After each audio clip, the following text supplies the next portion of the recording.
আগামী 24শে ডিসেম্বর সেখানে লক্ষ কণ্ঠে গীতা পাঠের আয়োজন করা হচ্ছে ব্রিগেডে এবং লক্ষ মানুষের সমাগম হবে। শীতের বঙ্গে গীতা পাঠের রাজনীতির আঁচ বাড়ছে। ব্রিগেডে লক্ষ কণ্ঠে গীতা পাঠের প্রস্তুতি আজ থেকেই শুরু হয়ে গিয়েছে। গঙ্গাজল ও কুরুক্ষেত্রের মাটি নিয়ে শোভাযাত্রা, ব্রিগেডে পুরীর জগন্নাথ মন্দিরের ধ্বজা উত্তোলন এবং এই মুহূর্তে সেখানে কি প্রস্তুতি চলছে জানবো। সরাসরি রয়েছেন আমাদের সঙ্গে ব্রিগেড প্যারেড গ্রাউন্ড থেকে আমাদের প্রতিনিধি সত্য সুন্দর ভট্টাচার্য। সত্য সুন্দর, 24শে ডিসেম্বর আর কয়েকদিনের অপেক্ষা এবং ইতিমধ্যে প্রস্তুতি শুরু হয়ে গিয়েছে। বহু মানুষ আসছেন, প্রধানমন্ত্রী নরেন্দ্র মোদীর আসার কথা রয়েছে।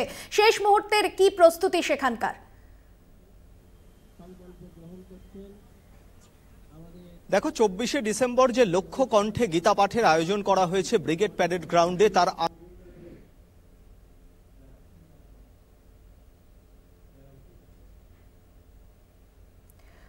আমরা আবারও যোগাযোগ করার চেষ্টা করছি। আমাদের প্রতিনিধি রয়েছেন আমাদের সঙ্গে সত্য সুন্দর।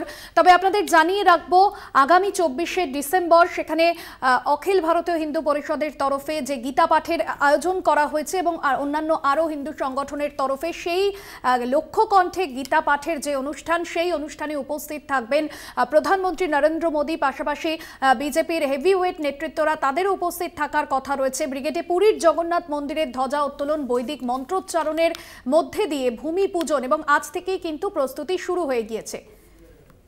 শীতের বঙ্গে গীতা পাঠের রাজনীতির আজ শেষ মুহূর্তের প্রস্তুতি চলছে ইতিমধ্যেই। 24শে ডিসেম্বর ব্রিগেডে লক্ষ কণ্ঠে গীতা পাঠের আয়োজন করা হয়েছে বিভিন্ন হিন্দু সংগঠনগুলির তরফে। বৈদিক মন্ত্র উচ্চারণ করে বাস্তু পুজো, সেই ছবি আপনাদের সামনে তুলে ধরছি। বাবুঘাট থেকে ব্রিগেড পর্যন্ত গঙ্গাজল ও মাটি নিয়ে শোভাযাত্রা।